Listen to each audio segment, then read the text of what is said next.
Hello, and welcome to episode 11 of the Pain Pod. Today we are joined by Dr. David Walega. Dr. Walega specializes in non surgical methods of treating knee pain, chronic low back pain, and cancer survivorship related issues, and so much more. He prides himself on the use of minimally invasive and non invasive treatments to improve pain and to avoid the long term use of opioids, with the ultimate goal of improving patient function and quality of life.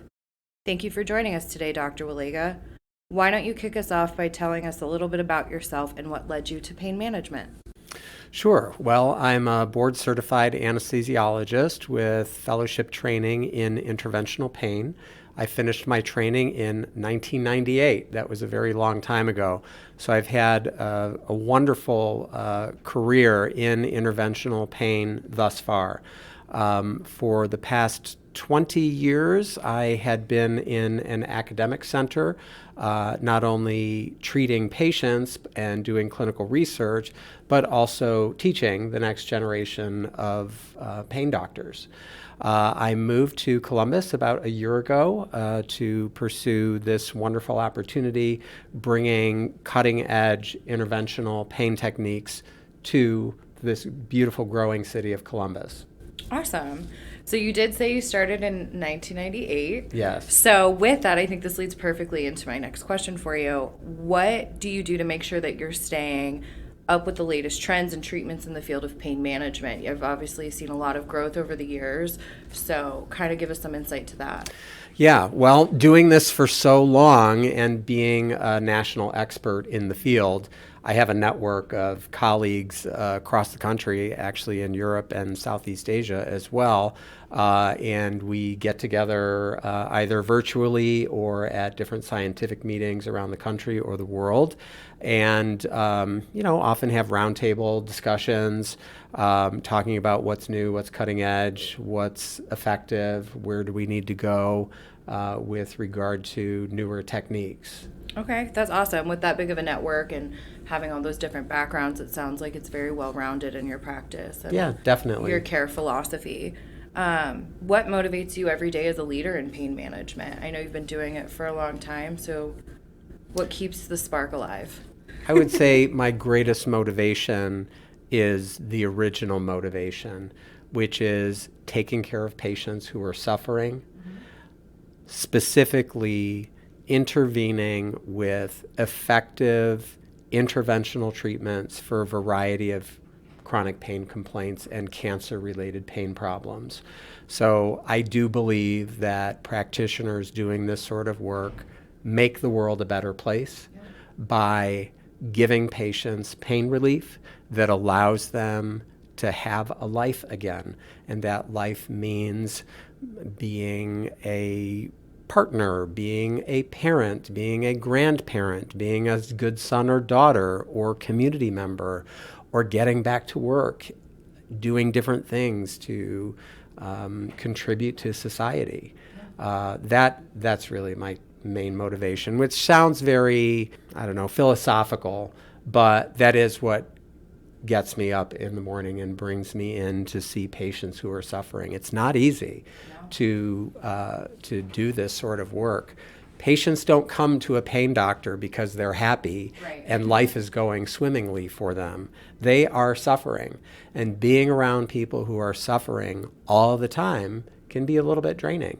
But when you see the positive effects of the things that we can do with patients and their families, it really motivates one to get up and do it again. Yeah.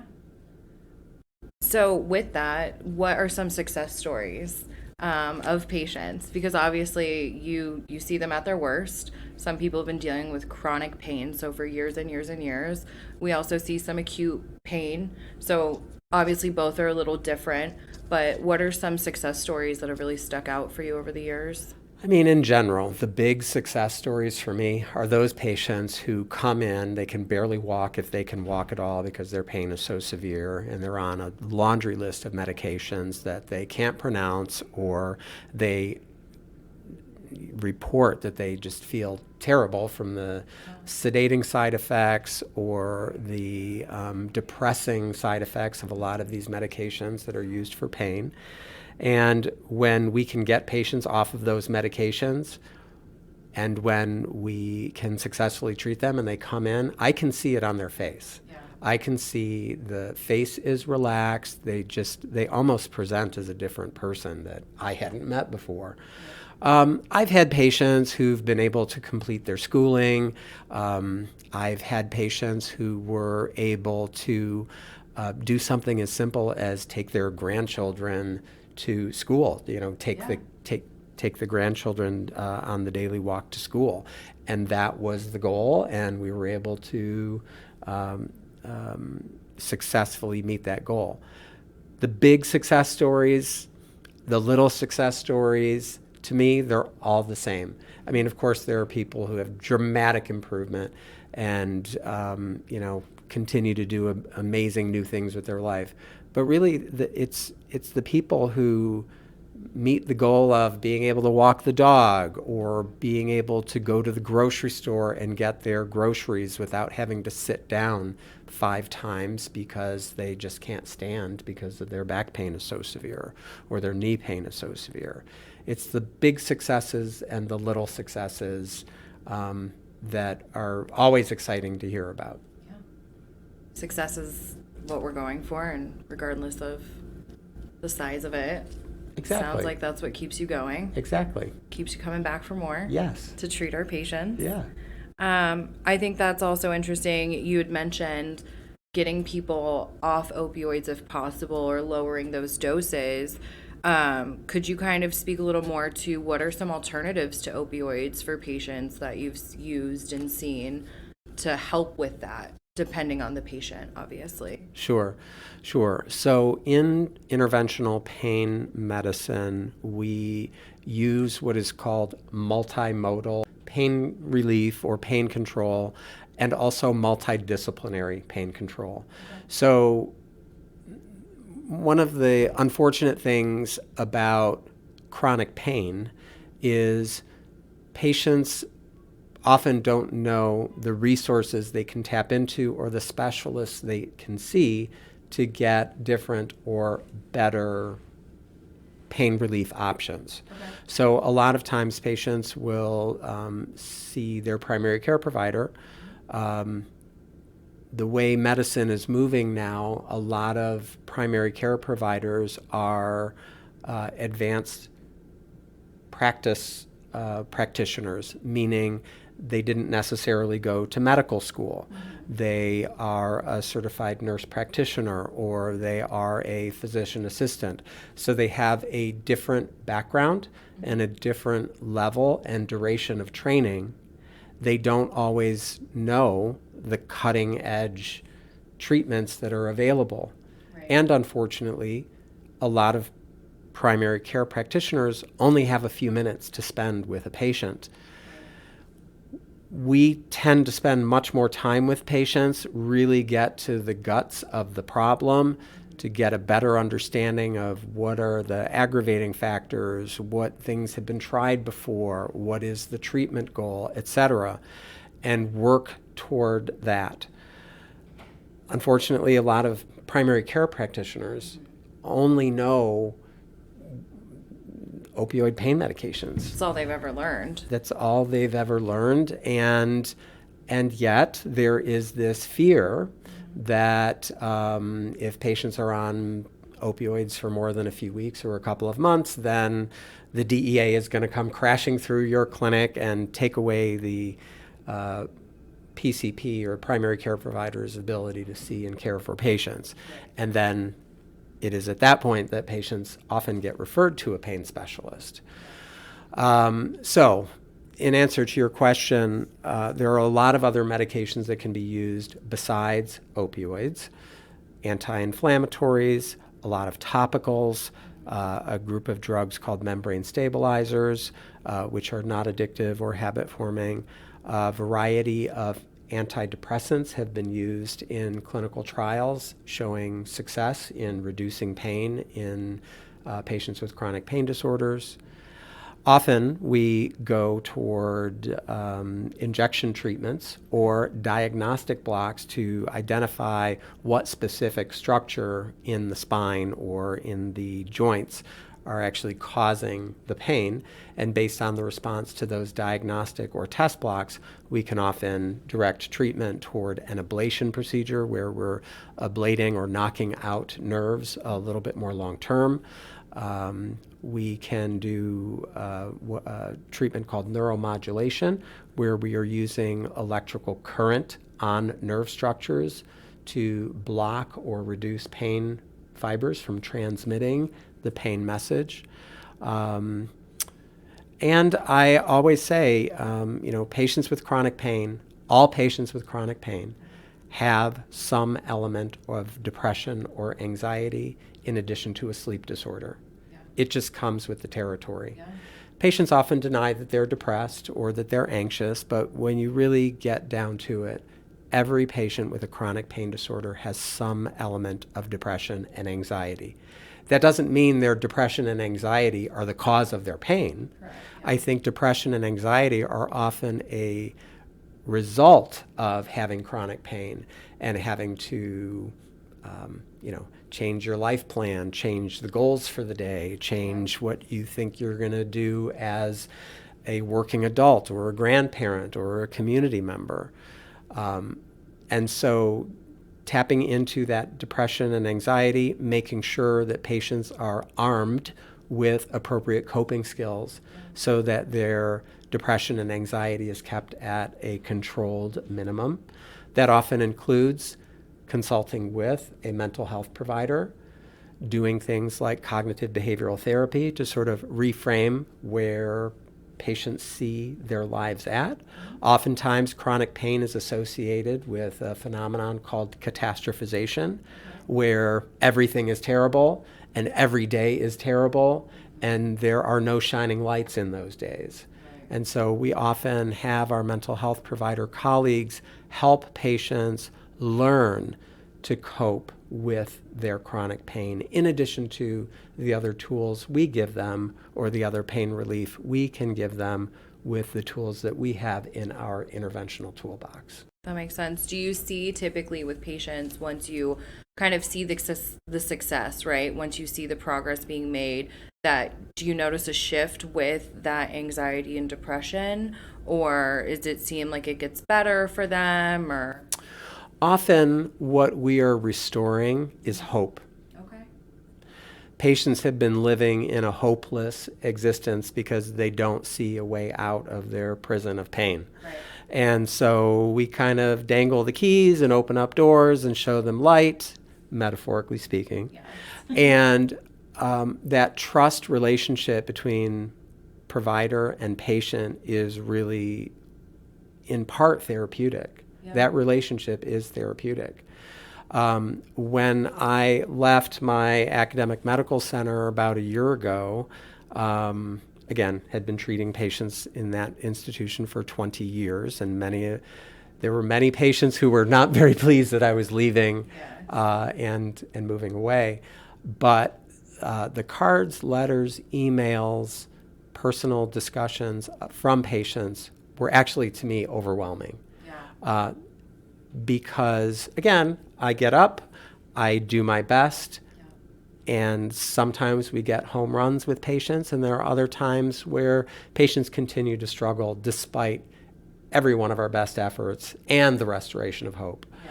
But being confronted with that hard evidence of, Dr. Walega, you gave me hope. Dr. Walega, I'm able to trust again, or you have no idea how much you changed my life for the better. And that, as a physician, that's super, super heartwarming. Sounds very rewarding. Absolutely. To have that kind of come back to you in a way. Absolutely. Yeah. What would you say to patients sitting at home right now, listening, who are on the fence or nervous, apprehensive about seeking treatment for their chronic pain? I think that ties back to the hope, right? They're probably feeling slightly hopeless in this moment. What I would recommend that particular person do is take a hard look in the mirror and ask oneself, is this the life that I want to have for the rest of my time on Earth? Because this is the best you're going to feel. This is the best unless we make a change. Yep. That's number one. Number two, no interventional pain specialist is going to do any injections or treatments on the day of your consultation. Right. You are basically going in for a consultation. It's a conversation, Right. and hopefully it's a comprehensive musculoskeletal and physical examination. Could you explain a little more what that means, maybe in like layman's terms, right? Sure. By musculoskeletal exam, your pain specialist is going to test your sensation, Okay. the functioning of your neurologic system, your coordination, your muscle strength, your deep tendon reflexes. They're going to examine your joints, Okay. shoulders, knees, hips, ankles, really focusing on the area where the pain is or where Yes. the associated symptoms are. Yeah. But it's a physical examination. Right. We're not It's- running on treadmills, right? We're not running on a treadmill. We're not drawing blood. We're not taking biopsies. It's a hands-on physical exam, the way Right. old medicine was practiced before CT scans and MRIs were Yes. invented. So we really get down to the basics of what is the physical function of the body. Right. Based on that examination, we may recommend x-rays or CT scans or MRIs, or what we call advanced imaging studies, where we can see the joint or the spine much, much more clearly, as opposed to how it is functioning in a hands-on physical examination. Okay. But the examination kind of helps direct you to what imaging you specifically are looking for. Correct. So we're making sure we're getting a better picture and understanding more holistically, because you've done your physical and then you're going to look more in depth, and then you can kind of come back to the patient and say, here's what we found. Let's talk a little bit more about Right. what our options are from here, it sounds like. Right. Yes, what that physical examination is really about is finding the pain generator. Where Okay. is the pain coming from? Right. And so we often ask patients very specific, detailed questions. Where is the pain? Where does it go? What does it do? What makes it worse? What makes it better? Right. What have you tried? What worked? What didn't work? Yep. How have your symptoms progressed over the past 6 months or a year? Yeah. If you are describing terrible low back pain that keeps you from walking a quarter of a mile a day, Right. well, what was it like a year ago? Is Yeah. this something that's been the same for the past 10 years? Or is this something that is progressing? Right. That helps us also identify the pain generator, or identify what tests or things need to be done to clarify the diagnosis. Okay. It's very in depth. Absolutely. Yeah. Pain is complicated. Oh, yeah. Pain is complicated. It's not a one size fits all. Not at all. Another thing that I would mention, part of that initial physical examination, Yeah. and then a subsequent diagnosis where we come up with a multidisciplinary treatment plan. The patient really needs to play an active role in their own care, Right. which means showing up for physical therapy appointments. Yes. If we talk about smoking cessation, there is a direct link between chronic tobacco use and chronic low back pain. Okay. So if one is continuing to smoke 2 packs a day, and I always tell patients, don't stop quitting. Don't quit quitting. Yes. We got to stop smoking. Not Yes. only is it a waste of money, it is incredibly terrible, For your health. an ongoing insult to your lungs, your heart, your kidney, Yeah. the total functioning of your body. Your ability to heal. Absolutely. So patients need to play an active role. They need to pair up with their provider to make their lives better. You've got to be compliant with your medications. You've got to be compliant with the exercise and rehabilitation recommendations that we make once we do get your pain under better control. Right. Now we've taken the training wheels off of the bicycle. Now it's time to continue and get stronger and get healthier. Yeah. My goal is not to have to take care of you for the rest of your life. Right. My goal is, let's identify the problem. Let's find the pain generator. Let's come up with a workable treatment plan. And once that pain is better, let's fly. Yeah. Let's get you independent. Let's get you doing the things you want to do with your life. Yeah, find new things to do that maybe we haven't done in a very long time. Absolutely. Or ever done. I often tell patients, I'm not the person that says can't, don't, or never. Yep. If you want to go skydiving, let's find a way to get your pain under control so you can go skydiving if that's what you want to do. Yeah.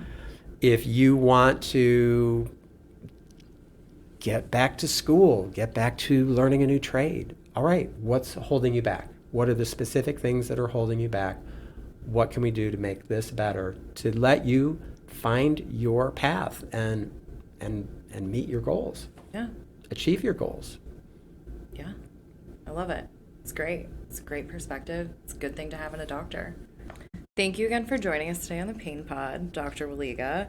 For those of you who want to make an appointment with Dr. Walega or any of our other physicians, please visit our website at ohiopainsolutions.com.